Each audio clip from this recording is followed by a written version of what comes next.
ओम शांति। 6 सितंबर 2024 प्रातः मुरली। ओम शांति। बाप दादा मधुबन। आज बाबा ने सुनाया, मीठे बच्चे, तुम्हारी ये पढ़ाई सोर्स ऑफ इनकम है। इस पढ़ाई से 21 जन्मों के लिए कमाई का प्रबंध हो जाता है। बाबा कहते, मीठे बच्चे, तुम्हारी ये पढ़ाई सोर्स ऑफ इनकम है। इस पढ़ाई से 21 जन्मों के लिए कमाई का प्रबंध हो जाता है। आज की मुरली से बाबा ने प्रश्न किया, मुक्ति धाम में जाना कमाई है या घाटा? मुक्ति धाम में जाना कमाई है या घाटा? उत्तर में बाबा ने बताया, भक्तों के लिए ये भी कमाई है, क्योंकि आधा कल्प से शांति शांति मांगते आए हैं। बाबा ने कहा, आधा कल्प से भक्त लोग क्या मांगते आए? शांति शांति। बहुत मेहनत के बाद भी शांति नहीं मिली। अब बाप द्वारा शांति मिलती है, अर्थात मुक्ति धाम में जाते हैं, तो ये भी आधा कल्प की मेहनत का फल हुआ। इसलिए ऐसे भी कमाई कहेंगे, घाटा नहीं। बाबा ने कहा, भक्तों के लिए तो ये भी कमाई है, घाटा नहीं। तुम बच्चे तो जीवन मुक्ति में जाने का पुरुषार्थ करते हो। तुम्हारी बुद्धि में अभी सारे वर्ल्ड की हिस्ट्री ज्योग्राफी नाच रही है। तुम्हारी बुद्धि में सारे वर्ल्ड की हिस्ट्री ज्योग्राफी नाच रही है। ओम शांति। मीठे मीठे रूहानी बच्चों को रूहानी बाप ने ये तो समझाया है कि रूह ही सब कुछ समझती है, आत्मा ही सब कुछ समझती है। इस समय तुम बच्चों को रूहानी दुनिया में बाप ले जाते हैं। उनको कहा जाता है रूहानी दैवी दुनिया, इसको कहा जाता जिस्मानी दुनिया, मनुष्यों की दुनिया। बाबा कहते, बच्चे समझते हैं दैवी दुनिया थी, वह दैवी मनुष्यों की पवित्र दुनिया थी। अभी मनुष्य अपवित्र है, इसलिए उन देवताओं का गायन पूजन करते हैं। इसलिए देवताओं का गायन भी करते और पूजन भी करते हैं। यह स्मृति है कि बरोबर पहले झाड़ में एक ही धर्म होगा। विराट रूप में झाड़ पर भी समझाना है। इस झाड़ का बीज रूप ऊपर में है। इस झाड़ का बीज रूप परमात्मा कहाँ है? ऊपर में है। बाबा कहते हैं, झाड़ का बीज है बाप, फिर जैसा बीज वैसा फल, अर्थात पत्ते निकलते हैं। बाबा कहते, ये भी बंडर है ना, ये भी बंडर है ना। कितनी छोटी चीज़ कितना फल देती है। देखो, बीज कितना छोटा होता है और वृक्ष कितना बड़ा हो जाता है, और फल कितना बड़ा होता है। कितना उनका रूप बदलता जाता है। इस मनुष्य सृष्टि रूपी झाड़ को कोई नहीं जानता। इसको कहा जाता है कल्प वृक्ष। इसका बस गीता में ही वर्णन है। सब जानते हैं गीता ही नंबर 1 धर्म का शास्त्र है। शास्त्र भी नंबरवार तो होते हैं। बाबा कहते, शास्त्र भी तो नंबरवार होते हैं ना। कैसे नंबरवार धर्मों की स्थापना होती है, ये भी सिर्फ तुम ही समझते हो, और कोई में भी ये ज्ञान होता नहीं। तुम्हारी बुद्धि में है पहले पहले किस धर्म का झाड़ होता है। फिर बाबा ने कहा, फिर उनमें और धर्मों की वृद्धि कैसे होती है। इसको कहा जाता है विराट नाटक। बच्चों की बुद्धि में सारा झाड़ है। झाड़ की उत्पत्ति कैसे होती है, मुख्य बात है ये। देवी देवताओं का झाड़, बाबा कहते, देवी देवताओं का झाड़ अभी नहीं है, और सब टालियाँ खड़ी हैं। बाकी आदि सनातन देवी देवता धर्म का फाउंडेशन है नहीं। ये भी गायन है। एक आदि सनातन देवी देवता धर्म की स्थापना करते हैं, बाकी और सब धर्म विनाश हो जाते हैं। अभी तुम जानते हो कितना छोटा सा देवी झाड़ है, बढ़ते बढ़ते अभी कितना बड़ा हो गया है। अभी इनकी आयु पूरी होती है। इनसे बने ट्री का मिसाल बहुत अच्छा समझाते हैं। ये भी गीता का ज्ञान है, जो बाप तुम्हें सन्मुख बैठ सुनाते हैं। बाबा ने कहा, ये भी गीता का ज्ञान है, जो बाप बैठ तुम्हें सन्मुख सुनाते हैं। जिससे तुम राजाओं का राजा बनते हो। फिर भक्ति मार्ग में ये गीता शास्त्र आदि बनेंगे। ये अनादि ड्रामा बना हुआ है। बाबा कहते ये अनादि ड्रामा बना हुआ है। फिर भी ऐसे ही होगा। फिर जो जो धर्म स्थापन होंगे उनका अपना शास्त्र होगा। सिख धर्म का अपना शास्त्र, क्रिश्चियन और बौद्धियों का अपना शास्त्र होगा। अभी तुम्हारी बुद्धि में सारे वर्ल्ड की हिस्ट्री, ज्योग्राफी नाच रही है। बुद्धि ज्ञान डांस कर रही है। तुम सारे झाड़ को जान गए हो। बाबा ने कहा वाफ के द्वारा तुम सारे झाड़ को जान गए हो। कैसे कैसे धर्म आते, कैसे वृद्धि को पाते हैं। फिर अपना एक धर्म स्थापन होता है, बाकी खलास हो जाते। एक धर्म की स्थापना और अनेक धर्मों का विनाश हो जाता है। गाते हैं ना, ज्ञान सूर्य प्रगटा और अज्ञान अधेर विनाश। अभी बाबा कहते अभी बिल्कुल अंधेरा है ना, कितने ढेर मनुष्य। फिर ये इतने सब होंगे ही नहीं। इन लक्ष्मी नारायण के राज्य में ये थे ही नहीं। बाबा ने कहा जो अनेक धर्म आज आपको दिखाई दे रहे हैं, अनेक धर्मों की तालियां बज रही हैं, वो लक्ष्मी नारायण के राज्य में ये अनेक धर्म होंगे ही नहीं। फिर एक धर्म स्थापन होना ही है। ये नॉलेज बाप ही आकर सुनाते हैं और कोई ये नॉलेज सुना ना सके। तुम बच्चे कमाई के लिए कितनी नॉलेज आकर पढ़ते हो।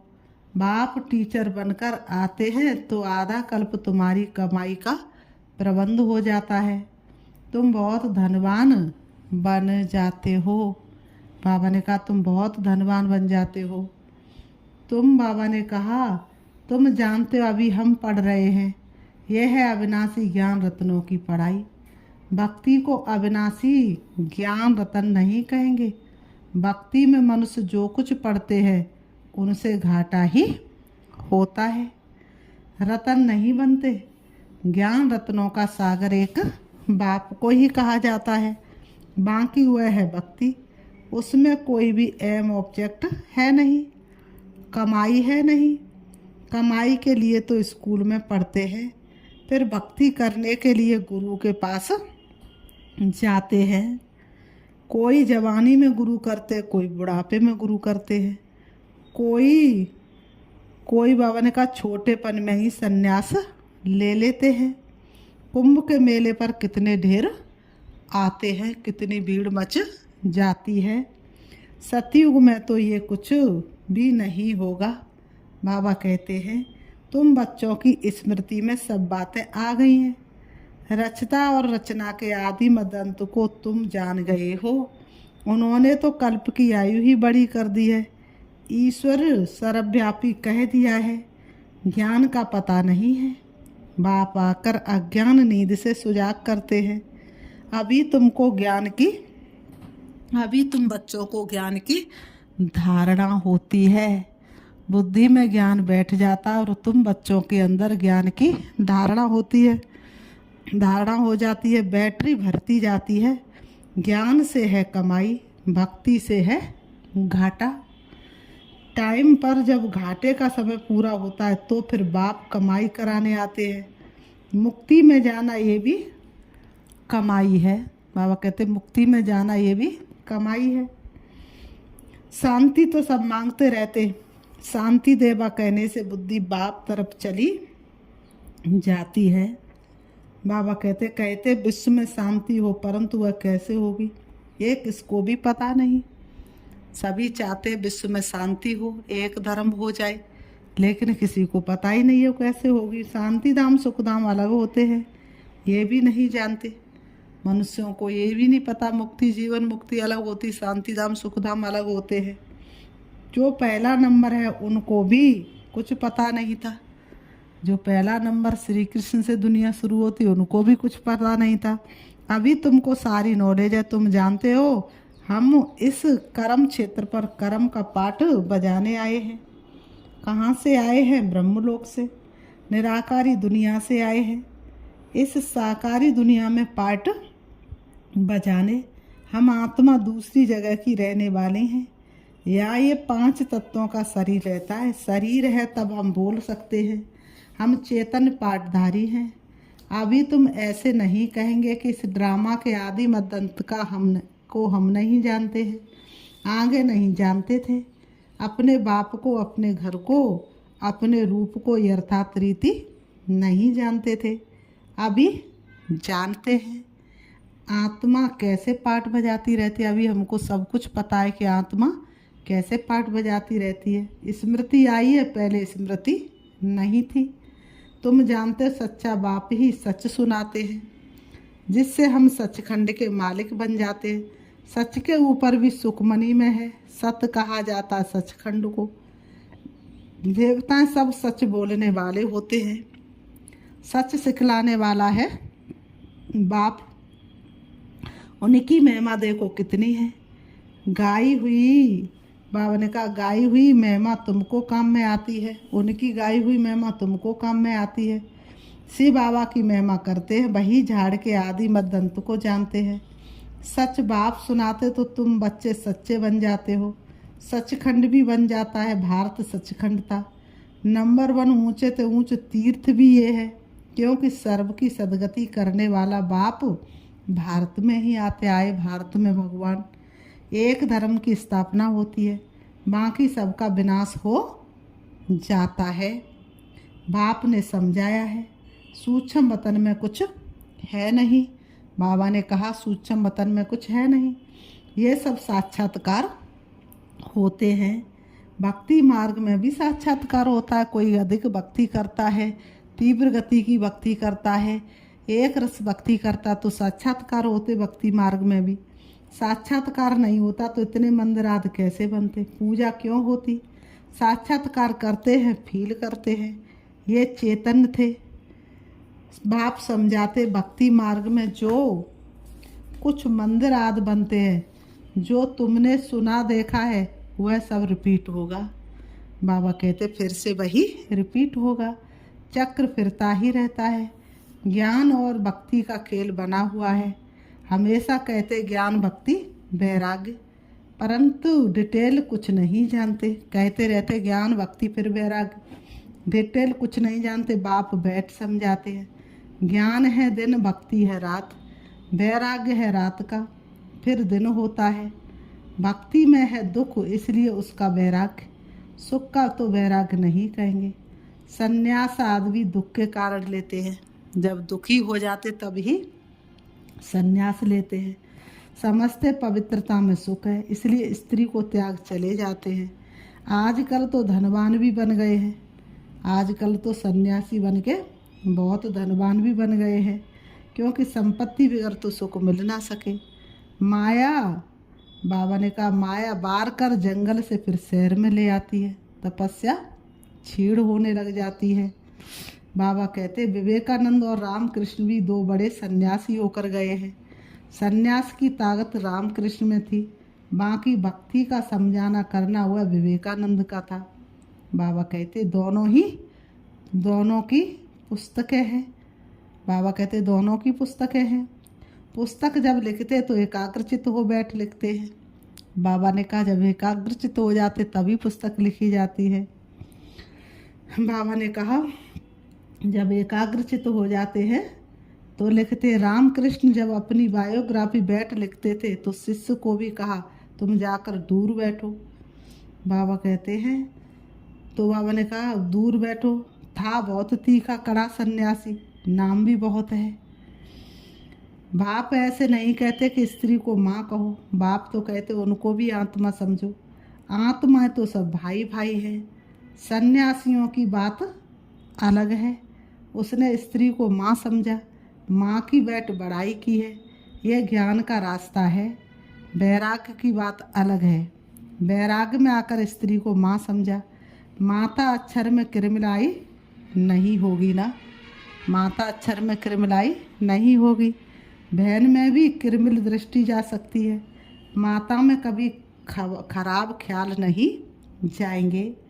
बाप की बच्ची में भी किरमिल दृष्टि जा सकती है। समय इतना तमो प्रधान, इतना घोर कलयुग अर्थात रौरव नरक चल रहा है, किसी की भी दृष्टि गलत जा सकती है, लेकिन माँ एक ऐसी चीज़ है जिसमें कभी दृष्टि गलत नहीं जाती।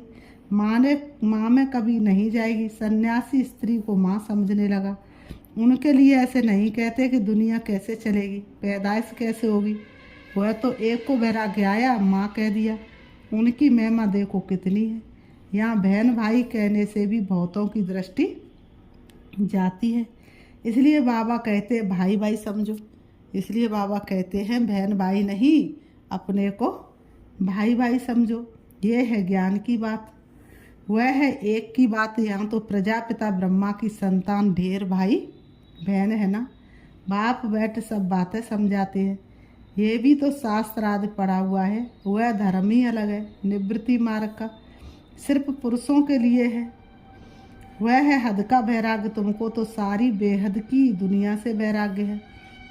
संगम पर ही बाप आकर तुम्हें बेहद की बातें समझाते हैं। अभी इस पुरानी दुनिया से वैराग्य करना है। ये बहुत पतित छींची दुनिया है। यहाँ शरीर पावन हो ना सके। आत्मा को नया शरीर सतयुग में ही मिल सकता है।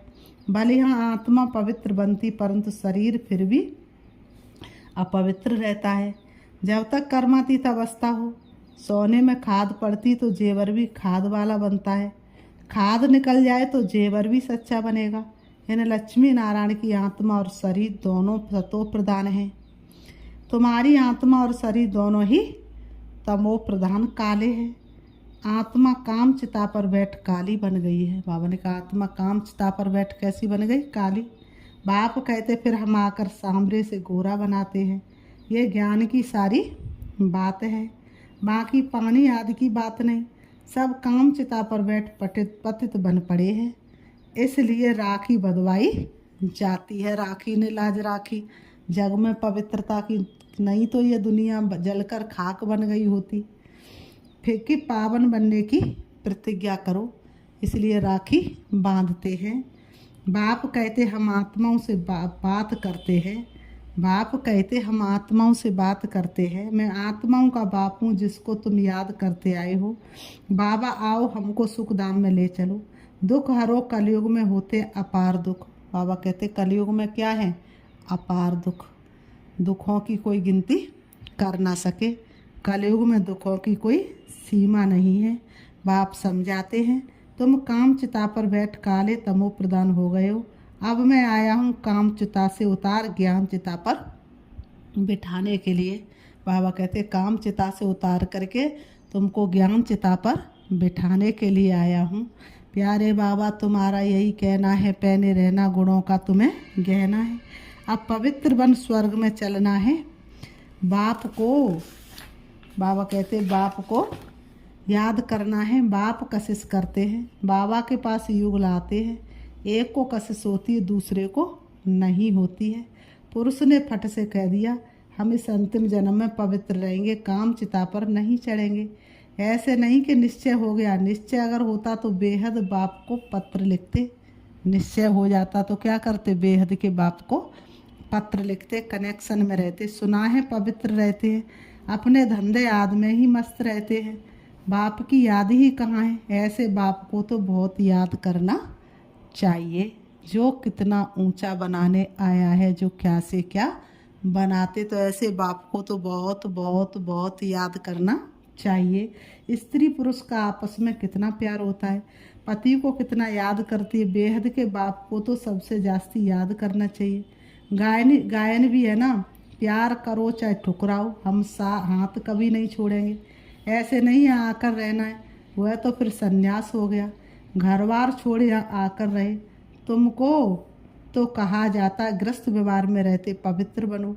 ये पहले तो भट्टी बननी थी, जिससे इतने तैयार हो गए।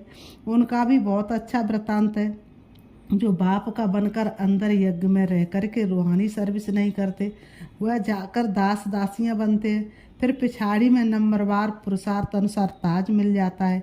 उनका भी घराना होता है। प्रजा में नहीं आ सकते। कोई बाहर का आए अंदर वाला नहीं बन सकता। बलवाचारी बाहर वालों को कभी अंदर आने नहीं देते हैं। ये सब समझने की बातें हैं। ज्ञान है सेकंड का। फिर बाप को ज्ञान का सागर क्यों कहा जाता है? समझाते ही रहते, पिछाड़ी तक समझाते ही रहेंगे। जब राजधानी स्थापन हो जाएगी तुम कर्मातीत अवस्था में आ जाएंगे, फिर ज्ञान पूरा हो जाएगा। है सेकंड की बात, परंतु फिर समझाना पड़ता है। हद के बाप से हद का वर्षा, बेहद का बाप विश्व का मालिक बना देते हैं। तुम सुख धाम में जाएंगे तो बाकी सब शांति धाम में चले जाएंगे। वहाँ तो है ही सुख।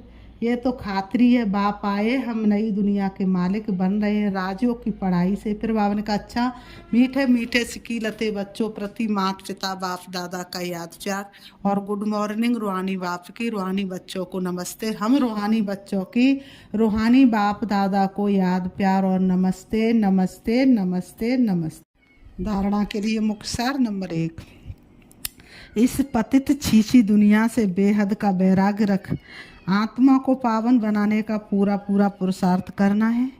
एक बाप की ही कशिश में रहना है। बाबा ने कहा, इस पतित छीछी दुनिया से बेहद का वैराग्य रख आत्मा को पावन बनाने का पूरा पुरुषार्थ करना है। एक बाप की ही कशिश में रहना है। नंबर 2, ज्ञान की धारणा से अपनी बैटरी भरनी है। ज्ञान रत्नों से स्वयं को धनवान बनाना है। अभी कमाई का समय, इसलिए घाटे से बचना है। आज की मुरली से वरदान बाबा ने दिया, ज्ञान रत्नों को धारण कर व्यर्थ को समाप्त करने वाले होली हंस भव। ज्ञान रत्नों को धारण कर व्यर्थ को समाप्त करने वाले होली हंस भव। स्पष्टीकरण है, होली हंस की 2 विशेषताएं, एक है ज्ञान रत्न चुगना और दूसरा निर्णय शक्ति द्वारा दूध और पानी को अलग करना। दूध और पानी का अर्थ है समर्थ और व्यर्थ का निर्णय। व्यर्थ को पानी के समान कहते हैं और समर्थ को दूध समान। तो व्यर्थ को समाप्त करना अर्थात तो होली हंस बनना। हर समय बुद्धि में ज्ञान रतन चलते रहे, मनन चलता रहे तो रत्नों से भरपूर हो जाएंगे। स्लोगन, सदा अपने श्रेष्ठ पोजीशन में स्थित रहे। अपोजिशन को समाप्त करने वाले ही विजयी आत्मा है। सदा अपने श्रेष्ठ पोजीशन में स्थित रहे, अपोजिशन को समाप्त करने वाले ही विजयी आत्मा। अच्छा, ओम शांति। अभी हम बाबा को याद करते हैं, देखेंगे अपने आप को। मैं सदा समर्थ आत्मा हूँ, मैं हंस बुद्धि आत्मा हूँ, मैं सदा ज्ञान रत्नों को धारण करने वाली आत्मा हूँ, मैं सदा व्यर्थ से मुक्त आत्मा हूँ, मैं सर्वशक्तिवान बाप की मास्टर सर्वशक्तिवान संतान हूँ। मैं आत्मा सृष्टि रंगमंच पर पाठ बजाने आई। अब मुझे अपने घर वापस जाना है। मैं चली जा रही हूँ सूरज चांद सितारों से पार, सूक्ष्म वतन से ऊपर पहुँच जाती हूँ अपने घर परम धाम, जहाँ हल्के सुनहरे लाल रंग का आसमान है, चमकता हुआ दिव्य सितारा है। वही मेरा श्री बाबा है जो रूप में बिंदु और गुणों में सिंधु के समान है। मैं आत्मा उनकी किरणों के नीचे हूँ। उनकी रंग बिरंगी किरणों ने मुझे पूरी तरह से ढक लिया है। उनकी शक्तिशाली किरणों के मैं नीचे हूँ। सर्व शक्तियाँ मुझ में समा रही है। मैं आत्मा भरपूरता का अनुभव कर पा रही हूँ। मैं आत्मा शक्तिशाली बनती जा रही हूँ।